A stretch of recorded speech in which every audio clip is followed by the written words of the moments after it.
electric field in a region is given by E vector is equal to alpha x I cap, where alpha is constant. तो अब यहाँ पे alpha constant है लेकिन साथ में x है, और अगर साथ में x है तो यहाँ पे ये जो इलेक्ट्रिक फील्ड है ये नॉन यूनिफॉर्म इलेक्ट्रिक फील्ड है। क्यों ये नॉन यूनिफॉर्म है? क्योंकि यहाँ पर आपकी जो गिवन इलेक्ट्रिक फील्ड है उसमें x जो है वो एक वेरिएबल है। जैसे जैसे आप मूव करोगे आपका x चेंज करेगा, और x के चेंज करने से आपकी इलेक्ट्रिक फील्ड की वैल्यू चेंज करेगी। तो ये क्लियर है कि पीछे जो दो क्वेश्चन मैंने किए वहाँ पे फील्ड कांस्टेंट थी, पर यहाँ पे मेरी फील्ड वेरिएबल है। वेरिएबल है in terms of magnitude, but अगर ध्यान से देखूं तो इलेक्ट्रिक फील्ड की direction is only along i cap.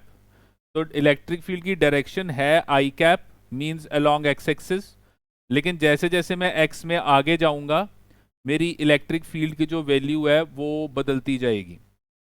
तो अब क्वेश्चन है कि find the flux, total flux passing through the cube. आपने एक क्यूब है उसका फ्लक्स निकालना है, and the surfaces have x L 2l, y 0 and l, z 0 and l। तो यहाँ पे एक क्लोज्ड फिगर है और मैं उस क्लोज्ड फिगर के साथ रिलेटेड इलेक्ट्रिक फ्लक्स निकालना चाहता हूँ, और मेरे को जो गिवन वो क्यूब दिया हुआ है उसके कोऑर्डिनेट्स मुझे ये एक्स वाई जेड के बेसिस पे दिए हुए हैं। तो मेरा जो क्यूब है उसका जो एक्स है वो एल एंड 2l के बीच में है। तो यहाँ पे मेरे पास जो गिवन क्यूब है, अगर मैं उस क्यूब को ड्रॉ करूँ तो ये मेरा क्यूब बन रहा है, और इस क्यूब में मेरे पास अगर मैं इस क्यूब को नोटिस करूं तो इसका y जो है वो 0 to l है, इसका z जो है वो भी 0 to l है, पर जो इसका x है वो l से लेके 2l तक है। अब इसका मतलब ये हुआ कि this cube is of length l। तो ये जो क्यूब है इस क्यूब की जो लेंथ है वो l है, एंड जो इलेक्ट्रिक फील्ड यहाँ पर है that electric field is along x axis. इसकी डायमेंशंस को अगर मैं नोटिस करूं तो मेरे पास क्वेश्चन कह रहा है कि x जो है वो l से 2l में होना चाहिए। इस क्यूब का जो x है वो l और 2l से बीच में होना चाहिए। तो यहाँ पे आपके पास ये आ गया l एंड 2l। तो मैंने ये जो x है वो देखो ये l एंड 2l, और जो y है उसमें जो क्यूब के कॉर्नर्स हैं वो 0। तो देखो y में ये चीज़ यहाँ से स्टार्ट हो रही है, y में ये 0, तो ये जो लेंथ है ये l बन रही, पर ये 0 से l। तो आपके पास ये जो लेंथ है ये लेंथ यहाँ से अगर आप देखो तो ये 0 हो गया, और ये जो साइड है ये आपकी l हो गई। ऐसे ही जो सामने वाला फेस है ये भी बाहर की तरफ है, आउटवर्ड्स है, ये भी 0 ही बन रहा है, 0 to l है ये y एक्सिस में। और यहाँ पे आपके पास अगेन z में अगर आप इसको ये देखो ये जो बाहर की तरफ आ रहे हैं तो ये 0 से स्टार्ट होके l ऑन z एक्सिस। तो मेरा जो क्यूब है वो 0 से स्टार्ट होके l ऑन y एक्सिस है, 0 से स्टार्ट होके l ऑन z एक्सिस है, और 0 से स्टार्ट मतलब सॉरी l से स्टार्ट होके 2l ऑन x एक्सिस है। ये मेरे इस क्यूब की ये 3 साइड्स हैं, और बाकी ये 3D फिगर है तो मैंने इसको कंप्लीट किया। हाँ जी, देखो पता लगा क्या बना। तो अब ये जो क्वेश्चन है कि इसका फ्लक्स निकालना है, you have to find the flux. और इलेक्ट्रिक फील्ड जो आपको क्वेश्चन में दी हुई है that is alpha x i cap, ये आपको इलेक्ट्रिक फील्ड दी है। तो इलेक्ट्रिक फील्ड जो है वो एक्स एक्सिस में है, your electric field is along x axis. और अगर मैं इस गिवन फिगर को देखूं तो इस फिगर के 6 फेसेस हैं। एक ये फेस 1 है, ये फेस 1 है, नजर आया फेस 1? ये जो फेस 1 है, इस फेस को अगर मैं स्टडी करूं तो ये फेस 1 का जो एरिया वेक्टर होगा वो इसके परपेंडिकुलरली आउटवर्ड्स ऐसे होगा, और इलेक्ट्रिक फील्ड की डायरेक्शन ये बनेगी। तो this will be the direction of electric field, और ये फेस 1 पे तो ये E1 हो गया। ऐसे ही अगर मैं ये सेकंड फेस देखूं, ये वाला सेकंड फेस, तो इस सेकंड फेस का जो एरिया वेक्टर होगा वो एरिया वेक्टर इस फेस के परपेंडिकुलरली आउटवर्ड्स होगा, और इलेक्ट्रिक फील्ड जो आपकी लगेगी वो भी इसी डायरेक्शन में लगेगी। क्यों? क्योंकि हमने ये स्टडी किया था कि जो हमारी इलेक्ट्रिक फील्ड है वो एक्स एक्सिस में डायरेक्टेड है। ये हमें दिया हुआ है क्वेश्चन कि electric field is directed along x axis.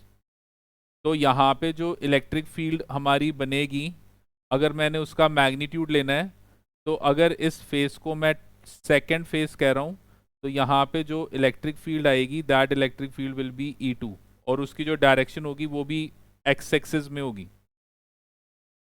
फिर इसके अलावा मेरे पास ये फेस है, टॉप फेस, फिर ये फेस है, बॉटम फेस। दोनों फेस में अगर आप ध्यान से देखो तो आप क्या नोटिस करोगे, दोनों फेस में आपका जो एरिया वेक्टर है एक में ऐसे अपवर्ड्स होगा, थर्ड फेस, और दूसरे में ऐसे डाउनवर्ड्स होगा, फोर्थ फेस। और इलेक्ट्रिक फील्ड की अगर आप डायरेक्शन देखो तो electric field is along x axis, तो दोनों केस में जो आपकी इलेक्ट्रिक फील्ड है वो एक्स एक्सिस में डायरेक्टेड है। तो इलेक्ट्रिक फील्ड का एरिया वेक्टर के साथ जो एंगल बन रहा है वो कितना बन रहा है? 90 डिग्री। सिमिलरली ये जो फ्रंट फेस है जो सामने है, और ये जो बैक फेस है, ये जो पीछे है, ये जो बैक फेस है, ये जो पीछे है, इन दोनों फेसेस में भी इलेक्ट्रिक फील्ड एक्स में है, और जो ds वेक्टर होगा वो z एक्सिस में आएगा। तो मेरे पास एक ये फेस जो है वो फोर्थ के बाद फिफ्थ फ्रंट फेस हो जाएगा, और सिक्स्थ बैक फेस हो जाएगा। तो ये जो मेरा गिवन क्यूब मैंने बनाया है इसके 6 फेसेस बनेंगे, और वो जो 6 फेसेस बनेंगे, अगर मैं उन 6 फेसेस को स्टडी करूं तो मैं क्या नोटिस कर रहा हूं कि वो जो 6 फेसेस मेरे बन रहे हैं वो 6 फेसेस जो हैं उनमें 2 फेसेस जो E1 और E2 हैं उनको छोड़ के बाकी 4 फेसेस के साथ फील्ड का एरिया वेक्टर के साथ 90 डिग्री का एंगल बन रहा है। जो ये वाला फेस 1 है ये XL के ऊपर है, इट इज एट XL। तो इस फेस 1 के साथ जो मेरी इलेक्ट्रिक फील्ड की वैल्यू होगी that will be alpha L। और जो मेरा ये वाला फेस है, जो सेकंड फेस है, ये X2L पे है, और क्योंकि ये X2L पे है तो यहाँ पे जो मेरी इलेक्ट्रिक फील्ड आएगी that will be equal to alpha into twice of L। तो एक फील्ड अल्फा इंटू L बन रही है, दूसरी field alpha into twice of L बन रही है। तो अब फ्लक्स कैसे निकालेंगे? तो फील्ड नॉन यूनिफॉर्म नहीं है, फील्ड सॉरी नॉन यूनिफॉर्म है जो गिवन एक्स के साथ बदल रही है, और क्योंकि फील्ड नॉन यूनिफॉर्म है तो मैं यहाँ पे E dot D S integral for close surface लूंगा। क्लोज क्यों? क्योंकि ये क्यूब एक क्लोज सरफेस है, और ये जो क्लोज सरफेस है ये इन ऑल हमारे पास 6 फेसेस का बना हुआ है।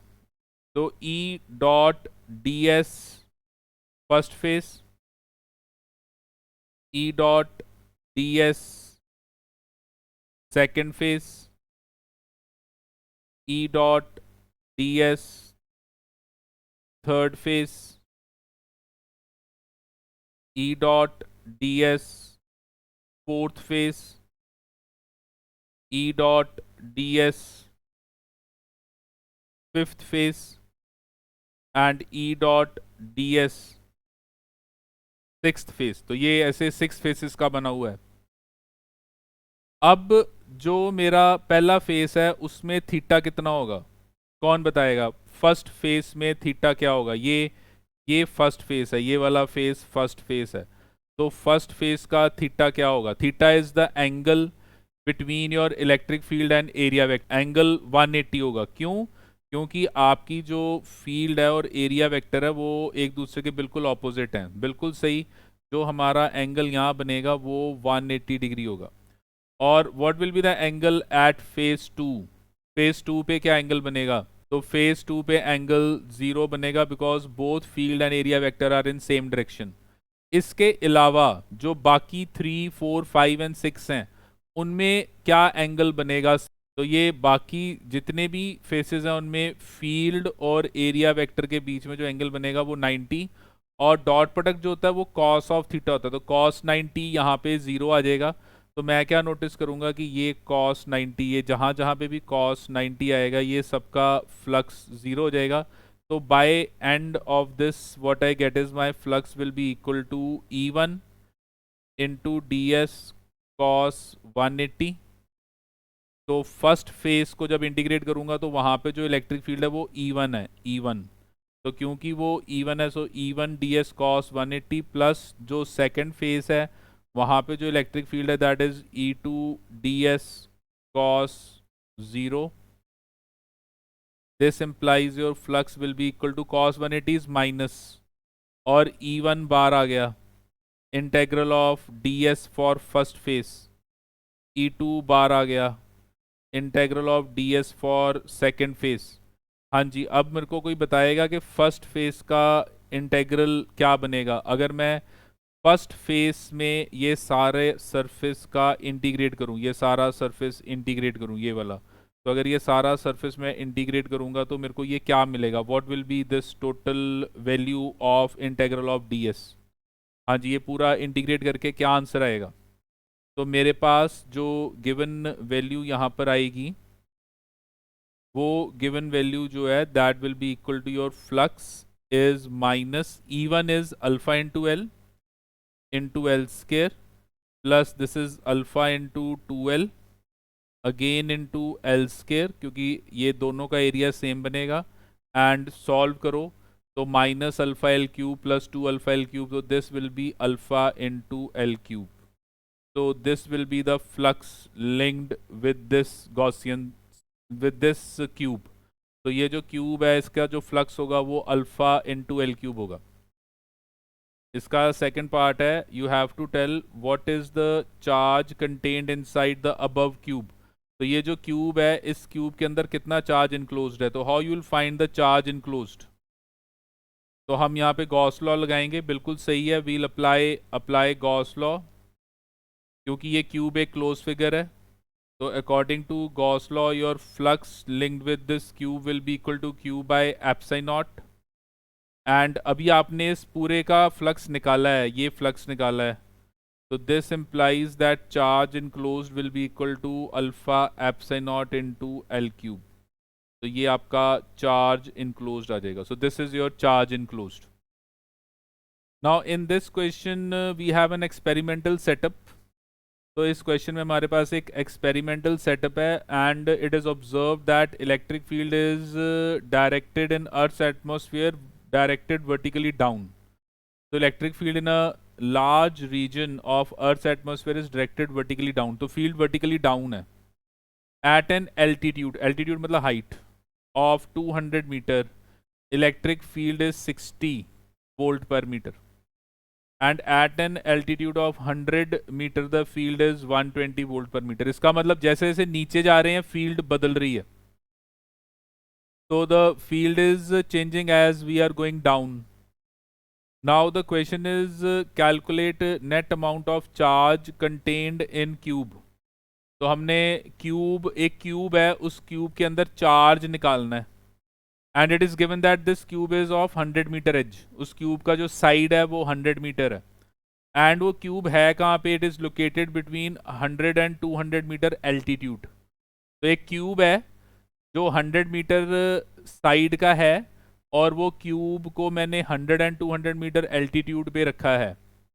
तो इसका मतलब ये हुआ कि जब मैं इस क्वेश्चन को सॉल्व करूंगा तो यहाँ पे अगर मैं अर्थ कंसिडर करूं, लेट अस से ये अर्थ है। अब इस अर्थ पे अगर मैं एक क्यूब बनाऊं, तो मैंने यहाँ पे एक क्यूब बनाया। उस क्यूब की जो एक साइड है, that one side is of length 100 meter and उस क्यूब के जो फेसेस हैं, those faces are placed at an altitude of 100 meter and 200 meter. तो वो जो क्यूब है उसके जो फेसेस हैं वो हमने 100 मीटर एंड 200 मीटर एल्टीट्यूड पे रखे हैं। Now in this particular case your electric field is directed vertically down। Question कह रहा है इलेक्ट्रिक फील्ड जो है वो वर्टिकली डाउन है।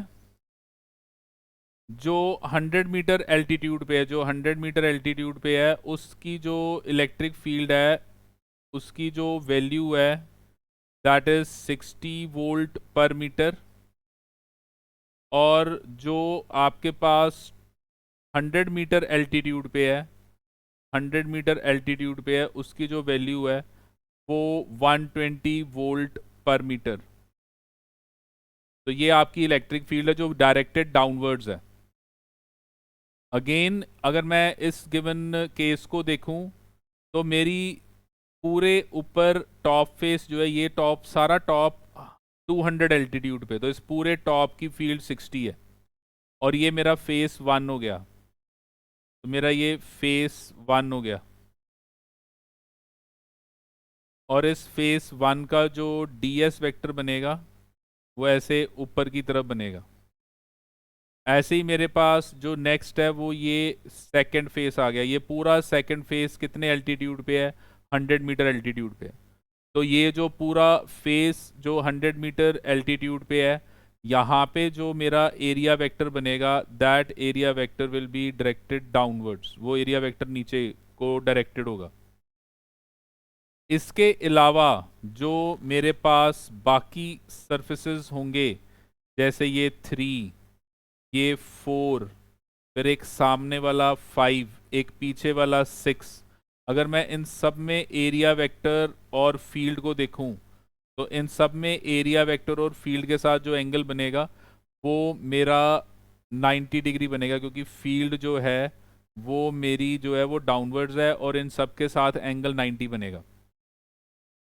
तो फिर अब इस केस में अगर मैंने फ्लक्स निकालना है तो मैं इसका क्यूब का अगर फ्लक्स निकालूंगा तो flux will be equal to E dot D S integral for closed. और अगर आप यहाँ पे ये ई डॉट डी एस करोगे तो ये अगेन सेम जैसे मैंने पीछे क्वेश्चन किया है उसके जैसे मेरे पास यहाँ पे 6 फेसेस बनेंगे। तो I will be getting 6 faces here and in 6 faces में जो मेरा पहला फेस होगा उसका थीटा 180 बन रहा है, दूसरा थीटा 0 बन रहा है, बाकी जितने भी हैं उनमें मेरा जो थीटा है वो 90 बन रहा है। अगर किसी को नई बात समझ में आएगी तो वो हैंड रेस करके पूछ सकता है। और ये जहाँ पे 90 बन रहा है वो सारे मेरे 0 आ जाएंगे और यहाँ पर मेरे पास जो फ्लक्स आएगा वो पहले फेस के लिए आ जाएगा E1 इंटेग्रल ऑफ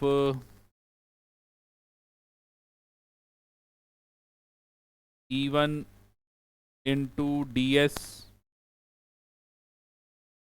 कॉस 180, फिर E2 into D S cos 0 तो माइनस E1 और ds यहाँ पे आपका 100 square plus E2 again ds यहाँ पे आपका 100 स्केयर बिकॉज साइड स्केयर। तो जो फ्लक्स यहाँ पर आपके पास आएगा that will be equal to 120 minus 60 into 100 का स्केयर। और क्योंकि आपको उसने पूछा what is the charge enclosed in the cube, तो अकॉर्डिंग टू गॉस लॉ ये क्यूब है, तो इस क्यूब का जो फ्लक्स होगा that will be cube by epsilon naught, और उसकी वैल्यू कितनी होगी 120 माइनस 60। तो ये जो 120 माइनस 60 है this will be 60 into 100 square. तो your cube will be equal to 60 into 100 square into epsilon not.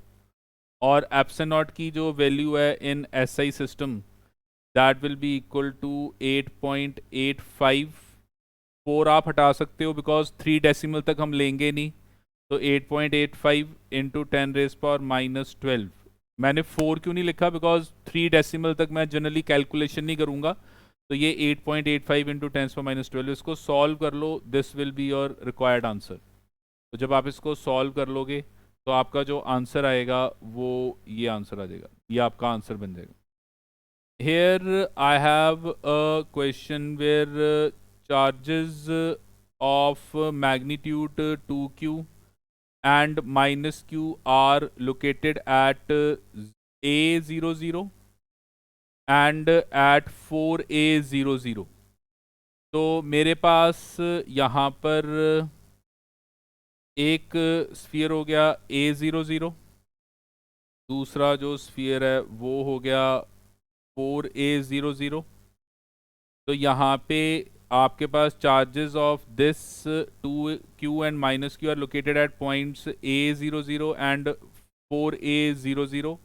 Find the ratio of flux linked through find the ratio of flux of electric field due to these charges through concentric spheres of 2a and 8a। तो इसको हम दोबारा figure बनाते हैं। हाँ जी, हमारा question क्या है, this question is your question 10th of assignment. तो क्वेश्चन 10th ऑफ असाइनमेंट अगर हम दोबारा देखें तो what does this question 10th of assignment says that charges of magnitude 2q and minus q are located at points A00 and 4A00। तो मेरे पास अगर मैं कोऑर्डिनेट सिस्टम बनाऊं तो ये जो कोऑर्डिनेट सिस्टम है इस कोऑर्डिनेट सिस्टम पे एक आपके पास चार्ज जो है वो A,00 पे है चार्ज, और वहाँ पे जो चार्ज है वो ट्वाइस ऑफ कैपिटल Q है। और दूसरा जो आपका चार्ज है वो 4A00। तो 4A00 का मतलब हो गया कि हमारे पास यहाँ पर कोऑर्डिनेट्स आ गए 4A एंड 00। तो यहाँ पे जो चार्ज है दैट इज माइनस Q। अब दो हमारे पास कंसेंट्रिक स्फीयर्स हैं, तो क्वेश्चन कह रहा है find the ratio of flux due to electric field through concentric spheres of radii 2a and 8a centred at origin. तो अगर मैं ओरिजिन को लेके दो स्फीयर्स बनाऊं और वो जो दो स्फीयर्स मैं बना रहा हूं those two spheres are, one is of 2a, तो ये जो स्फीयर है इसका रेडियस 2a हो गया, एंड दूसरा जो स्फीयर है that is of radius 8a। तो रेडियस 2a, तो ये सेंटर से 2a, और दूसरा जो है उसका जो रेडियस है दैट इज 8a, तो वो और भी बड़ा बन गया, लेटर से ये 8a। तो यहाँ पर आपका जो क्वेश्चन है वो ये है कि भी what will be the flux. तो इसका जो रेडियस है वो 2a हो गया, this is of radius 2a and this one is of radius 8a। तो बताओ कि what will be the ratio of flux. तो पहले तो अगर मैं आपसे पूछूं कि ये फर्स्ट का फ्लक्स क्या होगा, तो इसका फ्लक्स बताओ क्या बनेगा। कौन बताएगा इसका फ्लक्स? बिल्कुल सही, तो flux will be equal to charge enclosed over epsilon naught. तो ये जो फर्स्ट है इसके अंदर जो चार्ज इनक्लोज्ड है वो ट्वाइस ऑफ क्यू है बाय एप्सिलॉन नॉट, और सिर्फ मैं ट्वाइस ऑफ क्यू को यहाँ पे कंसिडर करूँगा। मैं ये जो गिवन माइनस क्यू है इसको कंसिडर नहीं करूँगा क्योंकि ये फर्स्ट स्फीयर के बाहर है। तो मेरे पास जो गिवन फ्लक्स होगा वो 2q बाय एप्सिलॉन नॉट होगा। And what will be your flux linked with this other sphere of 8a? तो ये जो 8a है इसका फ्लक्स क्या होगा? तो इसका फ्लक्स अगर मैंने निकालना है तो इसका फ्लक्स क्या बनेगा? What will be the flux linked with this? Total charge यहाँ बन रहा है वो बन रहा है 2q minus Q. Total charge इसमें 2q भी आएगा और माइनस क्यू भी आएगा, दोनों आएंगे। हाँ जी, पता लगा दोनों क्यों आएंगे? तो ये 2q एंड माइनस क्यू ये दोनों आएंगे यहाँ पे बाय एप्सिलॉन नॉट। तो जो हमारा फ्लक्स यहाँ पे बनेगा that will be equal to q by epsilon naught. तो ये q बाय एप्सिलॉन नॉट आएगा। तो हमारा जो इनर है उसका जो फ्लक्स है वो 2q बाय एप्सिलॉन नॉट है, जो आउटर है उसका जो फ्लक्स है वो q बाय एप्सिलॉन नॉट है। क्वेश्चन था find the ratio of their flux, तो आपने इनके फ्लक्स की रेशियो निकालनी है। तो दैट विल बी 5(1) ओवर 5(2), इन दोनों को डिवाइड कर दो। तो जब आप इनको डिवाइड करोगे तो रेशियो इज 2:1, तो answer will come out to be 2:1। पर मेन चीज़ जो यहाँ पे समझने वाली है वो ये है कि आपने जो स्फीयर्स लेने हैं, जो आपको उन्होंने सरफेसेस का है लेने को, उसमें हमेशा ध्यान रखना है कि what is the total charge. जो बाहर चार्ज है वो फ्लक्स में कंट्रीब्यूट नहीं करेगा, पर जब आपने अंदर देखना है तो सारे टोटल चार्ज को ऐड करना है। हाँ जी, ये क्लियर है?